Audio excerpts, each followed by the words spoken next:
तो हमारा फोकस आत्मा के सुख को पाने के लिए होना चाहिए, ना कि शरीर के। हमें सीरियसली इस बात पे सोचना होगा कि अभी हमें जो सुख लग रहा है वो वास्तव में हमारी आत्मा के लिए सुख है या दुख।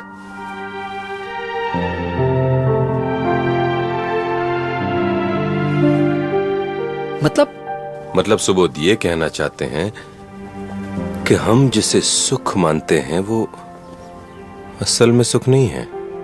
क्या? हाँ। Are you sure? 100%। सुबोध, अब तक जो बातें तुमने कही वो सब ठीक थी, टकाटक, लेकिन ये बात गले नहीं उतरी। लेकिन फिर भी जो सच है वो तो सच ही रहेगा। जो सुख है वो सुख रहेगा और जो दुख है वो दुख रहेगा। सुबोध भाई, ऐसा भी तो हो सकता है कि जो हमारे लिए सुख हो वो आपकी नजर में सुख ना हो, और जो आपके लिए सुख हो वो हमारी नजर में दुख हो। किसी के मानने से या लगने से या ना लगने से सुख के सिद्धांत बदल नहीं जाते। हम यहाँ सुख के सिद्धांत की, यूनिवर्सल लॉ की, सनातन सत्य की बात कर रहे हैं। I take my words back. मैं भी हारा नहीं और तुम जीते नहीं। बाजी तो भी बाकी है। Let's play it. अगर मैं ये साबित कर दूं कि जिसमें मैं सुख समझता हूं उसमें सुख है, सचमुच है, तो तुम हारे और मैं जीता। इस बार मैं तुम्हारा ही तरीका अपनाकर तुम्हें गलत साबित कर दूंगा और तुम्हारे पास कोई जवाब नहीं होगा। Just give me 2 days.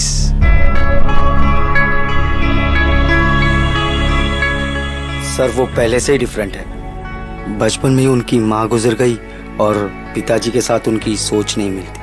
मुझे सुबोध के दोस्तों के और उनके कलीग्स के नाम और फोन नंबर्स मिल सकते हैं? He is a religious man. अपने पापा के सामने बोल नहीं पाता बेचारा, पर पापा का मन रखने के लिए ही अब तक संसार में है, वरना कब का संन्यास ले लिया होता।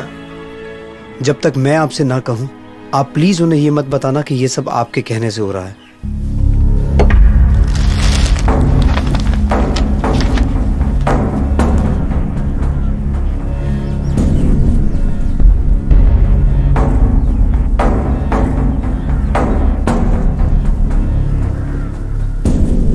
Welcome, Subodh. Ladies and gentlemen, please take your seats. The show is about to begin. पहले मैं आपकी पहचान किसी से करवाना चाहता हूं। ये सुबोध है। He's तो क्या पहचान दो सुबोध? 50 करोड़ की आसामी जीवनलाल मेहता के इकलौते वारिस, या यूनिवर्सिटी में फिलॉसफी पढ़ाने वाले पॉपुलर टीचर, या ऑल्टरनेट मेडिकल थेरेपीज के जानकार सुबोध मेहता, या फिर रिफ्रेशिंग स्माइल के मालिक Subodh Mehta? Please sit. Actually the best introduction would be, Subodh वो शख्स हैं जिन्होंने आप सबके सपनों से मेरा परिचय करवाया। Thank you Subodh. वैसे सुबोध, एक आदमी का परिचय मैं तुमसे भी कराना चाहूंगा जिसने तुम्हारे लिए बहुत सारे सपने देखे। Meet your father, Jeevanlal Mehta.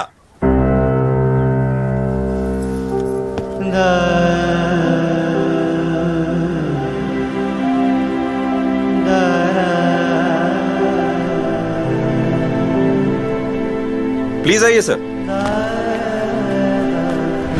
If you want your son back, the best way is to change his belief. Help me do that. आइए सर, प्लीज।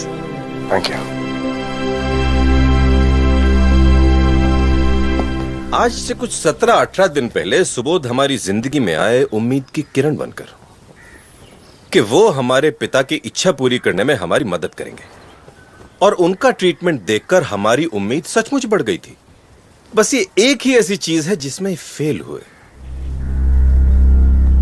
बाकी इनके आने से हमारी जिंदगी में काफी उथल पुथल पैदा हुई है, और इनके आने से जो सवाल खड़े हुए, उन्होंने मेरी रातों की नींद और मेरी वाइफ के साथ मेरी अंडरस्टैंडिंग दोनों खराब कर दी।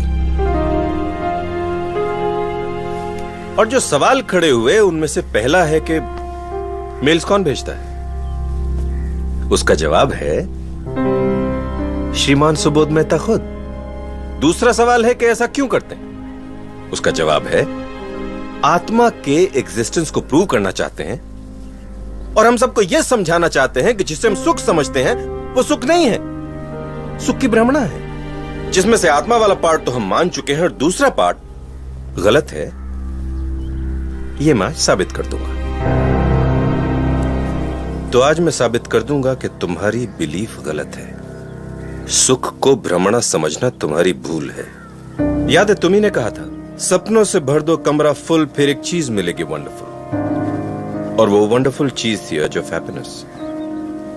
उसी हैप्पीनेस का कमाल दिखाता हूं। मिस्टर गुड बोले। Yes sir. प्लीज आइए। हाँ। ये लीजिए। कैसा लग रहा है? हेवन।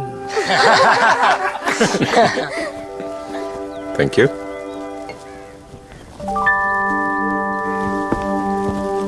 ये छोटा सा सुख था। मिस्टर नचिकेत। Yes sir. आपने मुझसे कहा था कि आपका सपना है कि हमारे ही ऑफिस में काम करने वाली मिस महात्रे से आपका रिश्ता जुड़े। Sir. Oh no, don't get embarrassed. Miss Mhatre भी ऐसा ही चाहती हैं। हाँ। Miss Mhatre please.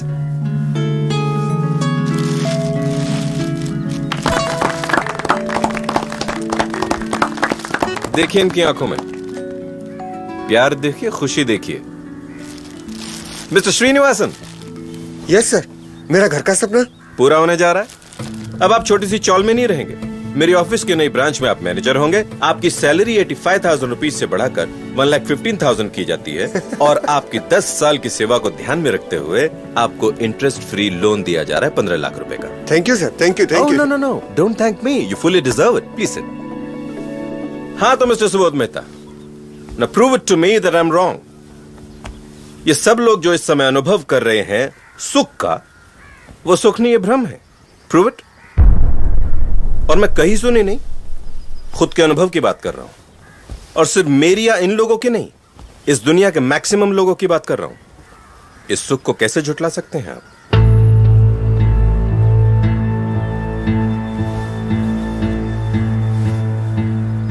सुबोध बेटा, महेंद्र जो कह रहा है उसे समझने की कोशिश कर और मेरे साथ चल। मेरी कंपनी अभी भी तेरा इंतजार कर रही है बेटा।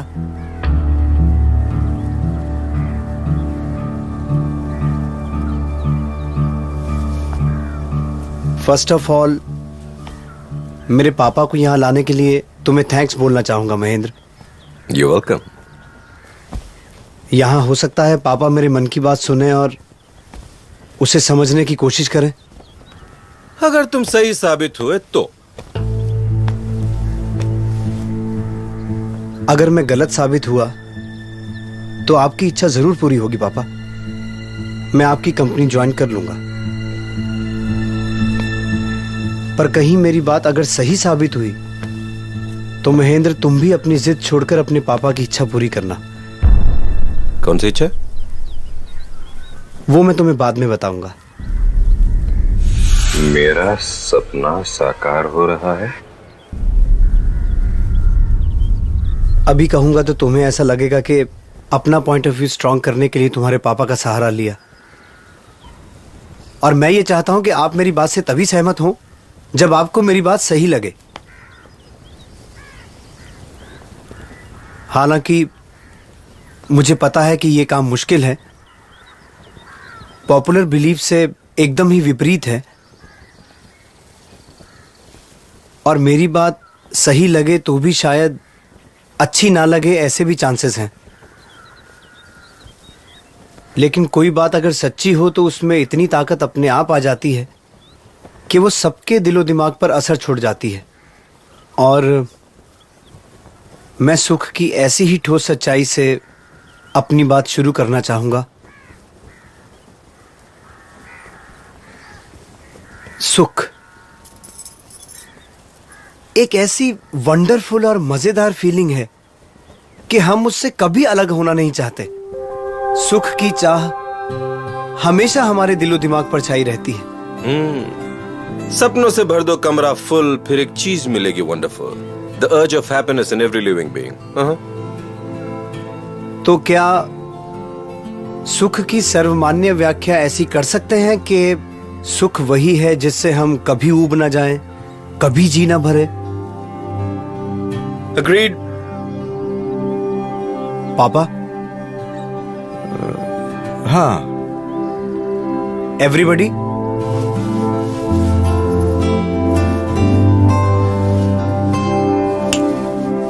सॉरी सर सॉरी, वो बस बिगड़ गई, फिर मैं चल कर आया और धूप इतनी तेज थी कि एक मिनट भाई, आप जरा यहाँ आएंगे? भाभी 2 गिलास शरबत मिल सकता है? हाँ। ऐसा शरबत जो मन को ठंडक दे, सुख दे। अब ये एक शरबत आपके लिए है और एक शरबत आप यहाँ आएंगे प्लीज? हाँ। अब ये दोनों एक साथ एक जैसा शरबत पिएंगे प्लीज।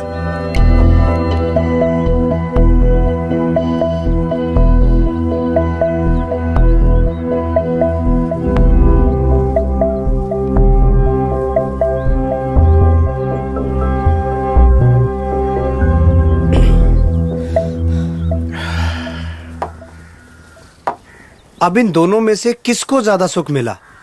ऑफ कोर्स प्यून को ही ज्यादा सुख का एहसास होगा क्योंकि वो धूप से आया है। गौर करना, चीज वस्तु एक जैसी ही है, क्वालिटी भी एक ही है, फिर भी सुख की मात्रा में फर्क है। बता सकते हैं क्यों? सिंपल है, मैं यहाँ छाव में बैठा था इसलिए मुझे शरबत की प्यास कम थी, और ये धूप से आए तो। Sorry to interrupt. प्यास का अनुभव सुख है या दुख? Of course, दुख। प्यास किसे अच्छी लगती है? ये बात आप लोग ध्यान में रखना। Please continue. मुझे प्यास कम थी और ये धूप से आए इसलिए इन्हें प्यास ज्यादा थी, इसलिए सुख का अनुभव तो इन्हें ही ज्यादा होगा ना। तो क्या हम ये कह सकते हैं कि शरबत एक जैसा होने पर भी जिसको सुख का ज्यादा अनुभव करना है उसे पहले लंबे समय तक प्यासा रहकर अपनी प्यास का दुख बढ़ाना पड़ेगा? नहीं नहीं, तुम तो नेगेटिव पॉइंट ऑफ व्यू से इस बात को देख रहे हो। इसमें नेगेटिव या पॉजिटिव पॉइंट ऑफ व्यू की बात ही नहीं है कैनल, मैं तो यूनिवर्सल लॉज की ही बात कर रहा हूं। बताओ, मैं सही हूं? करेक्ट।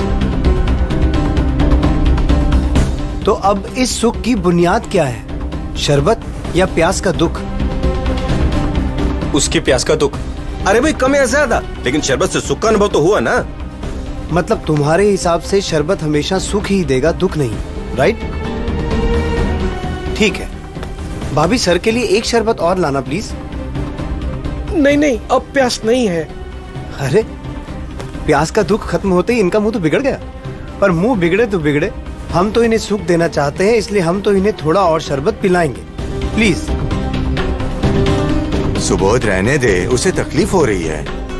मगर शरबत तो okay okay, I am convinced. मतलब जितना प्यास का दुख उतना ही सुख, उसके बाद तो उल्टा उसी से दुख।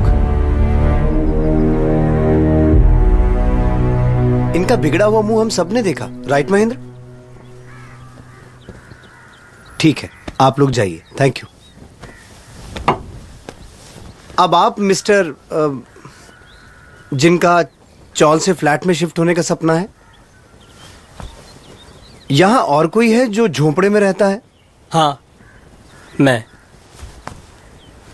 आप खुश हैं झोपड़े में? नहीं साहब, घर एक हो पर घर पक्का हो, इसीलिए मेहनत कर रहा हूँ। तो जब तक घर पक्का बन नहीं जाता, उसकी इच्छा आपको सुख देती है या दुख? दुख।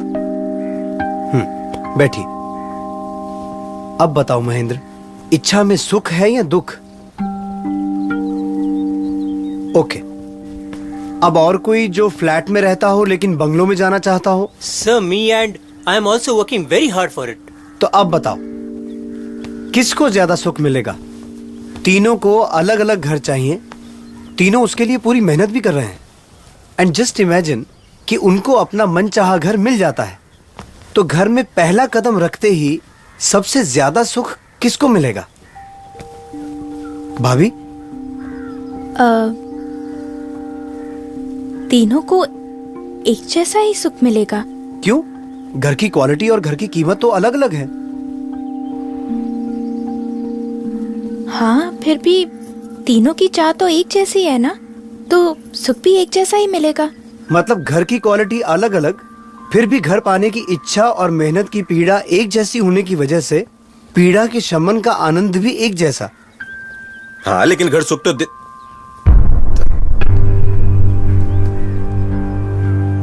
नहीं। Go on, you right. Mahendra, साधनों से सुख मिलता ही नहीं है ऐसा नहीं कह रहा हूँ, लेकिन सारे सुखों की बुनियाद दुख ही है। गौर करना। नाउ मिस्टर आशिक, सॉरी, आपकी पर्सनल लाइफ में मुझे दखल नहीं देना चाहिए, पर क्या ये प्यार वाला अनुभव आपको पहली बार हुआ है? हिचकिचाइए मत। देखिए, रिलेशन में जितनी ऑनेस्टी होगी वो उतना मजबूत बनेगा। बोलिए। जी, इससे पहले मेरा एक अफेयर था। तो क्या उस वक्त भी आपको ऐसी ही फीलिंग हुई थी? हाँ। या फिर इससे भी अच्छी, क्योंकि वो फर्स्ट लव था? शायद, हाँ। सॉरी, थोड़ा और इंटरफेयर कर रहा हूं, लेकिन क्या आपको भी हर प्रेमी की तरह अपनी गर्लफ्रेंड के साथ मिलना, लंबी लंबी बातें करना, साथ घूमना फिरना, साथ रहना अच्छा लगता था? हाँ। और जब ब्रेकअप का समय आया तो एक वक्त ऐसा भी आया होगा कि जिस गर्लफ्रेंड के साथ आपने सुख की कल्पना की थी, अब उसकी प्रेजेंस भी आपको इरिटेट करती हो? मगर वो नहीं, आपके ब्रेकअप के जेन्युइन रीजंस होंगे। आप पर डाउट करके आपकी छवि को बिगाड़ना मेरा उद्देश्य नहीं है। मैं सिर्फ इस बात में सुख कहां से ओरिजिनेट हो रहा है ये ढूंढने की कोशिश कर रहा हूं। तो वो इरिटेशन वाला स्टेज आया था आपके रिलेशन में? हाँ। Thank you. सॉरी। यानी क्या हम ये कह सकते हैं पापा कि यहाँ व्यक्ति वही, एक्टिविटीज वही, लेकिन मन बदल गया तो उसी व्यक्ति का मिलन अब दुख का कारण बन गया? हाँ। अब एक और उदाहरण देता हूं सुख का। साधन छोटा फिर भी सुख बड़ा। महीने में 3,000 रुपए कमाने वाले मजदूर को 50,000 की लॉटरी लग जाए और महीने में 10 लाख रुपए कमाने वाले आदमी को 1 लाख की लॉटरी लगे, तो कौन ज्यादा खुश होगा? ऑफ कोर्स मजदूर, क्योंकि 50,000 रुपए उसके लिए बहुत मायने रखते हैं, जबकि दूसरे आदमी के लिए 1 लाख रुपए इतनी बड़ी रकम नहीं है। करेक्ट। यानी कि गरीब आदमी जो उस 50,000 के लिए खून पसीना बहा रहा था, मेहनत मशक्कत कर रहा था, उसके लिए झुलस रहा था, उसे उतना सुख मिला। लेकिन श्रीमंत आदमी की तड़पन 1 लाख रुपए जितनी छोटी नहीं थी। उस बेचारे को तो शायद 50 लाख रुपए मिलते तब जाकर सुख मिलता। राइट पापा?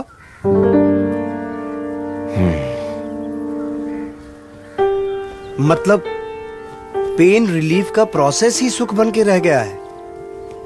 जिस चीज का पेन होगा उसको रिलीव करने में ही उसको सुख मिलेगा। So every means of enjoyment is actually a pain killer remedy, फिर वो चाहे व्यक्ति हो या वस्तु हो। ऐसा करके भी अगर सुख मिलता है तो फिर प्रॉब्लम क्या है?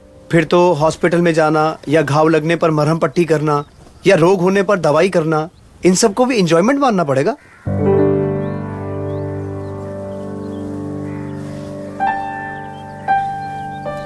अब एक उदाहरण और देना चाहता हूं जहां व्यक्ति एक है, चीज एक है, पर सुख अलग अलग है। वो सर कहां है जिन्हें रसगुल्ले में हेवन दिखा? Yes sir. लीजिए। हाँ।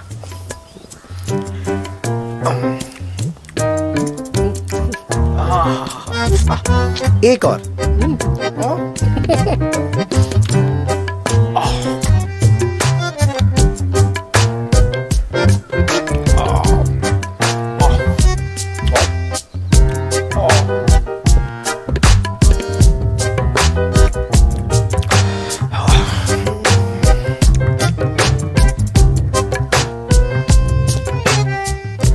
एक और लीजिए। नहीं बस। प्लीज। एक और। नहीं साहब, उल्टी हो जाएगी। श्योर नहीं चाहिए? नहीं सर। ठीक है, थैंक यू, आप बैठिए। मतलब जैसे जैसे तृष्णा का दुख घटता गया, सुख भी घटता गया, और जैसे ही तृष्णा का दुख गायब, सुख भी गायब, उल्टा दुखदायक बन गया। इससे प्रूव होता है कि सारे भौतिक सुख वस्तु आधारित या व्यक्ति आधारित नहीं, बल्कि दुख आधारित होते हैं। अगर भौतिक सुखों को पाना है तो पहले दुखों को जमा करना पड़ता है, प्यास और तृष्णाओं में झुलसना पड़ता है, तब कहीं जाकर उस दुख को हल्का करने का प्रोसेस एंजॉयमेंट बन पाएगा। अब बताइए, ऐसे भ्रामक सुखों के पीछे दौड़ते दौड़ते क्यों अपना सारा जीवन यूं ही गवा देना? नहीं, यूं ही कैसे?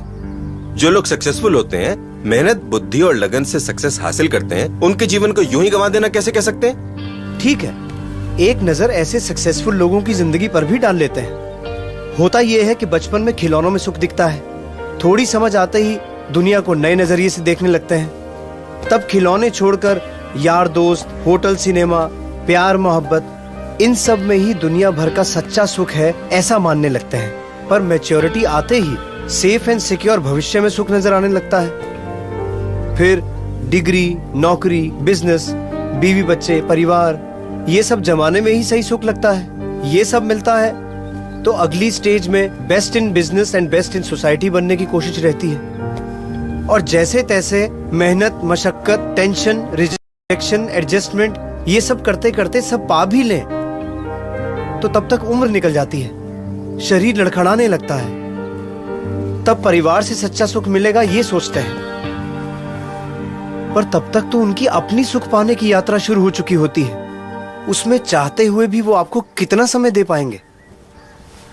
अब बताओ महेंद्र, इस पूरी जीवन यात्रा में कहीं भी किसी भी वस्तु या व्यक्ति की वजह से कहीं भी ऐसा सुख मिलता है जिससे हम कभी ऊब ना जाएं, जिससे कभी जी ना भरे?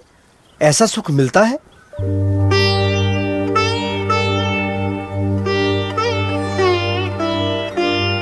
मिलता है तो जिंदगी के हर मोड़ पर सुख के मायने क्यों बदल जाते हैं?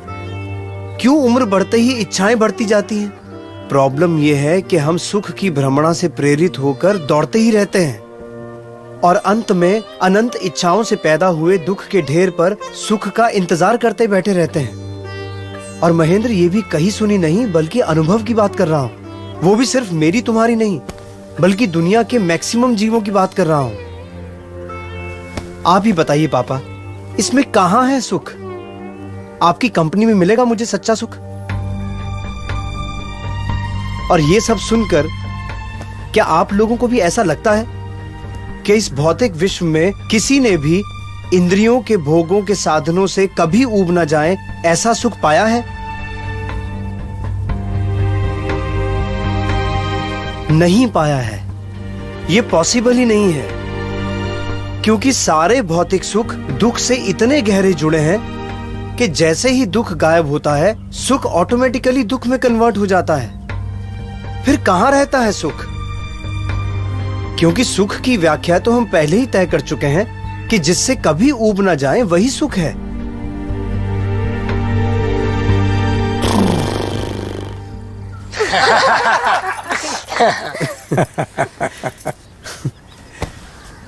आई नो बाबू भाई, तकलीफ होती है। अच्छा नहीं लगता जब कोई आपके जीवन भर के बिलीफ को तोड़ दे, झुठला दे। पर सच को नजरअंदाज करोगे तो बेवकूफी होगी।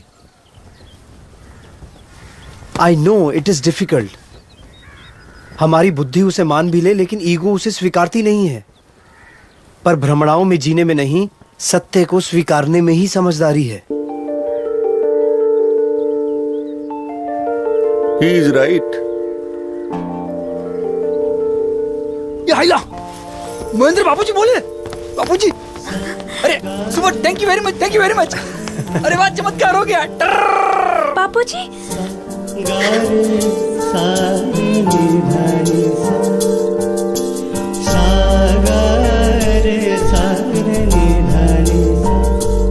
मान जाओ बेटा,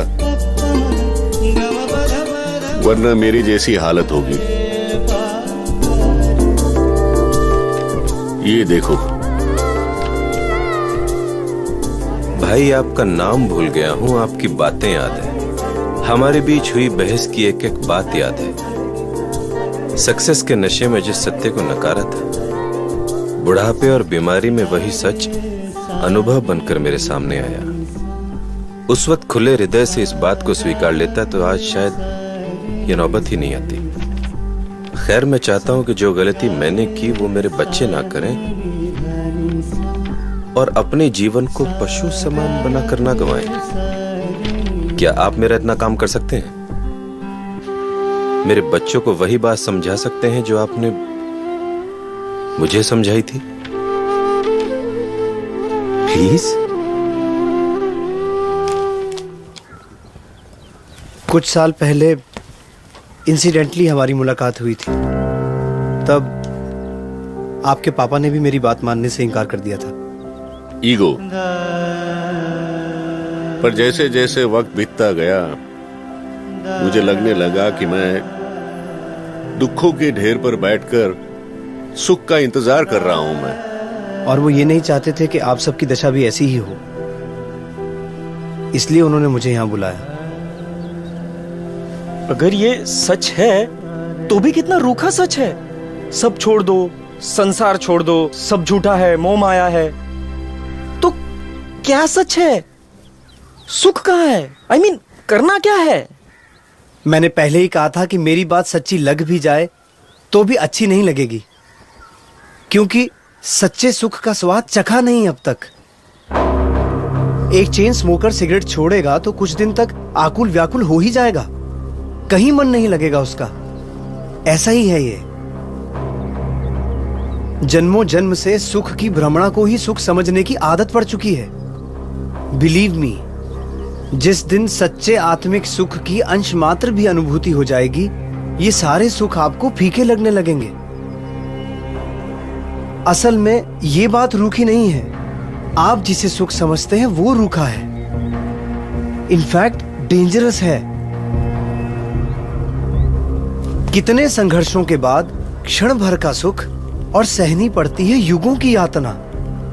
बार बार लगातार जीवन और मृत्यु की पीड़ा, कीड़े मकोड़े घास फूस बनकर पैरों तले रौंदे कुचले जाएंगे। पेड़ पौधे बनकर सर्दी बारिश धूप सहते हुए सालों तक एक ही जगह जबरदस्ती खड़े रहना पड़ेगा। कुत्ते बिल्लियों वन्य प्राणियों की तरह हर पल अपने सर्वाइवल के लिए संघर्ष करना पड़ेगा। असह्य दुखों से भरे नरक का मुंह भी देखना पड़ेगा। सारी की सारी योनियों में बार बार लगातार जीवन और मृत्यु की पीड़ा हो, क्या ऐसा सुख डेंजरस नहीं है? अरे वास्तव में तो यहां दुखों को छोड़ने की बात है, सब कुछ छोड़ने की नहीं। ईर्ष्या को छोड़ना है, मैत्री को पाना है। क्रोध छोड़ना है, क्षमा को पाना है। भय चिंता छोड़कर स्वस्थता और निर्भीकता को पाना है, क्योंकि सचमुच में तो यही सब अंदर के दुख हैं। लेकिन इन सब सुनहरी बातों से अंत में क्या पाना है? आनंदमय जीवन को ही पाना है। धर्म शास्त्रों के सहारे जीवन दिशा को ढूंढें तो आत्मा के गुणों का ऐश्वर्य, परम तृप्ति और निर्दोष आनंद की ओर यात्रा शुरू हो जाएगी। कैसा हो अगर सुख किसी वस्तु या व्यक्ति पर आधारित ना हो, अपना हो, अपने अंतर से उभरता हो। कैसा हो अगर सुख किसी काम, क्रोध, अहंकार और अपेक्षाओं की भ्रमणाओं के आधार पर ना हो। सच्चा हो, सहज हो, बिना किसी प्रयत्न के हो।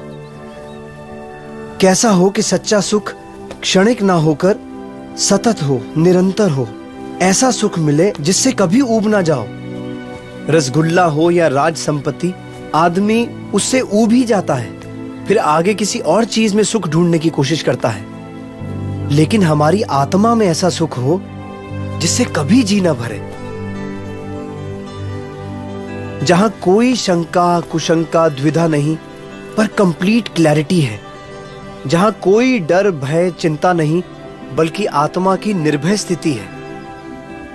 और क्या कहूं ऐसे सुख के बारे में जिससे आपको ये सुख रूखा ना लगे। ऐसा सुख सचमुच में होता है? I mean, हम इसे पा सकते हैं? हाँ, 100% होता है। आपको क्या लगता है शास्त्रों की अनेक शाखाओं के पारगामी हमारे ऋषि मुनि सालों तक तपस्या क्यों करते थे?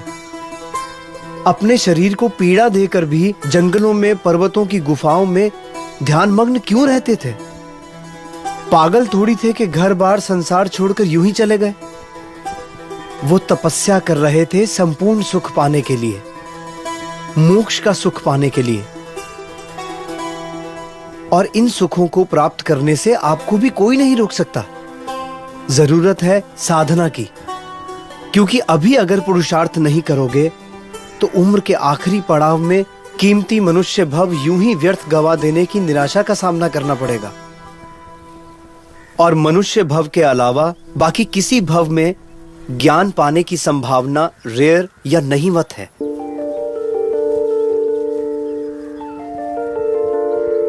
आपको क्या करना है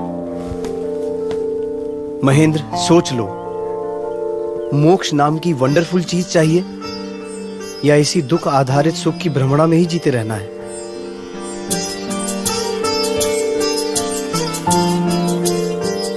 तय आपको करना है। मैं क्या कहूं? अब कुछ कहने को छोड़ा ही कहां है आपने। ऑब्वियसली सॉरी बोलना तो बनता ही है। सो आई एम सॉरी।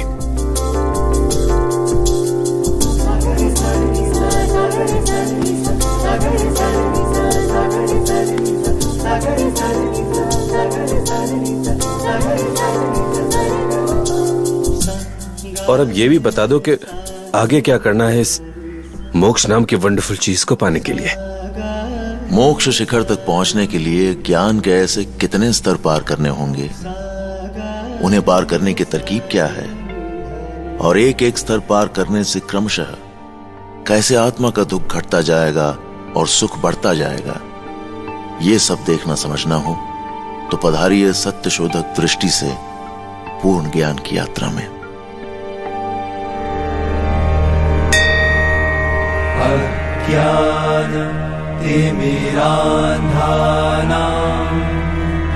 ज्ञानाञ्जन शलाकया नेत्रमुन्मीलितं